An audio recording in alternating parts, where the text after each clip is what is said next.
En 2026, une discussion à 100 milliards de dollars vient de s'enliser spectaculairement. Ce n'est pas une négociation ordinaire, mais un bras de fer silencieux entre deux visions du monde. D'un côté, l'administration américaine observe la planète comme un échiquier géopolitique. Sur cette carte, le Venezuela apparaît comme une pièce maîtresse.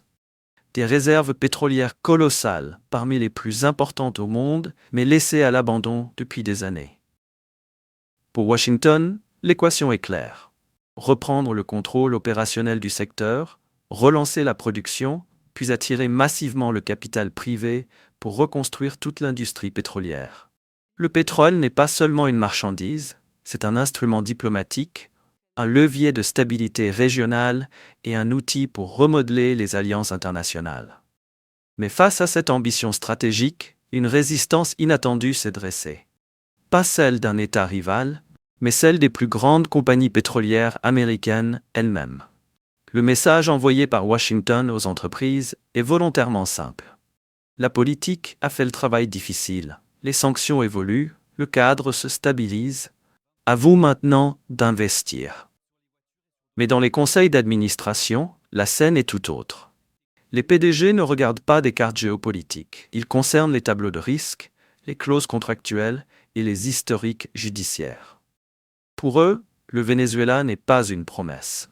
C'est un pays où l'état de droit est fragile depuis des décennies, où les contrats ont été renégociés, suspendus ou annulés, parfois du jour au lendemain. L'administration américaine parle le langage de la stratégie globale. Les entreprises, elles parlent celui de la responsabilité juridique, des actionnaires et du rendement amélioré au risque. Ce décalage n'est pas anodin. Il explique pourquoi ce projet massif bloque avant même la première signature. Là où l'État voit une porte ouverte, le secteur privé voit un champ de mine. Le refus le plus net est venu d'ExxonMobil. Son PDG, Darren Woods, a qualifié le Venezuela non investissable. Dans le langage corporate, ce mot a un poids immense. Il ne s'agit pas d'une opinion personnelle, mais d'une déclaration officielle destinée au marché, aux investisseurs et aux autorités de régulation. Dire non investissable, c'est activer un mécanisme de défense.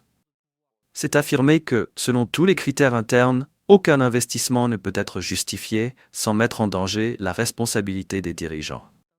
Ce refus ne vient pas d'une hostilité idéologique. Il vient d'un traumatisme historique. En 2007, le gouvernement vénézuélien a saisi les actifs d'Exxon. Ce choc a coûté plusieurs milliards de dollars et débutera des années de procédures judiciaires internationales. Mais surtout, il a profondément modifié l'ADN de gestion du risque du groupe. Aujourd'hui encore, cette blessure structure les décisions stratégiques. Quand Washington présente un futur prometteur, Exxon voit son passé. Des installations confisquées, des procès interminables et une leçon gravée dans le marbre. Certaines portes, une fois fermées, ne doivent plus être ouvertes. Si Exxon refuse par principe, ConocoPhillips bloque pour une raison très concrète. Avant d'investir dans l'avenir, il y a un problème non résolu du passé. Un chiffre domine toutes les discussions. 8 milliards de dollars. C'est le montant accordé à ConocoPhillips par une cour d'arbitrage internationale après la saisie de ses actifs en 2007. Ce n'est pas une archive poussiéreuse. C'est une créance toujours active, l'une des plus importantes du secteur énergétique mondial. Pour les dirigeants de ConocoPhillips, la logique est implacable. Pourquoi injecter de nouveaux capitaux dans un pays qui n'a pas encore réglé une dette légalement reconnue? Dans n'importe quel contexte financier, cela serait perçu comme une faute de gestion. C'est l'équivalent d'accorder un nouveau prêt massif à un débiteur qui n'a jamais remboursé le précédent. Résultat, ConocoPhillips n'est pas seulement réticente, elle devient un verrou. Aucun plan crédible ne peut ignorer ce passif colossal. Au milieu de ces refus catégoriques, Chevron occupe une position unique. C'est la seule grande compagnie américaine à n'avoir jamais totalement quitté le Venezuela. Pendant que d'autres étaient expulsés, Chevron a maintenu une présence minimale, autorisée à la fois par Caracas et par Washington. Cette continuité lui donne un avantage rare, une connaissance du terrain que ses concurrents ont perdu. Mais il faut être clair, Chevron ne vit pas un âge d'or. Elle opère sous une licence américaine extrêmement restrictive. Pas d'investissement massif, Pas de nouveaux grands fourrages, pas de reconstruction à grande échelle. Sa stratégie est défensive. Préserver une position, entretenir les relations, générer juste assez de flux financiers pour rester légitime. Chevron ne dit pas oui au rêve à 100 milliards. Mais elle ne dit pas non non plus. Elle parie sur le temps et sur le fait que celui qui reste quand les autres partent est souvent le premier servi lorsque la situation se débloque. Face à l'impasse, Washington propose un nouveau mécanisme: centraliser les revenus pétroliers vénézuéliens dans un compte sécurisé, sous supervision américaine. L'objectif est clair: éliminer le risque de détournement, sécuriser les flux financiers et rassurer les investisseurs internationaux. Mais une question obsède les conseils d'administration. Combien de temps cette promesse politique peut-elle durer? L'expérience récente incite à la prudence. Dans les années 2010 et 2020, lorsque le Venezuela était étranglé par les sanctions occidentales, il ne s'est pas effondré. Il s'est adapté. Vente de pétrole en yuan chinois. Utilisation expérimentale des crypto-monnaies. Partenariat énergétique avec la Russie. Intégration progressive au bloc BRICS+. Ce n'était pas une conversion idéologique. C'était une stratégie de survie dans un monde fragmenté.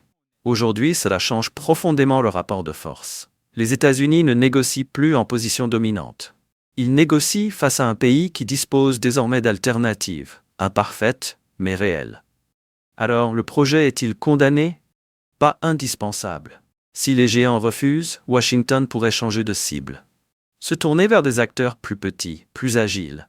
Sociétés indépendantes, traders de matières premières, fonds spécialisés. Ces entreprises fonctionnent avec une logique différente. Moins de pression médiatique, moins d'exigences de réputation, plus de tolérance au risque. Pour elles, un mécanisme financier sécurisé par les États-Unis serait une opportunité exceptionnelle. Accéder à des réserves parmi les plus importantes du monde sans affronter directement Exxon ou Chevron. Mais ce pari est risqué. Peut-on reconstruire une industrie nationale avec du capital spéculatif plutôt qu'avec des passions mastodontes? C'est la question à plusieurs dizaines de milliards de dollars.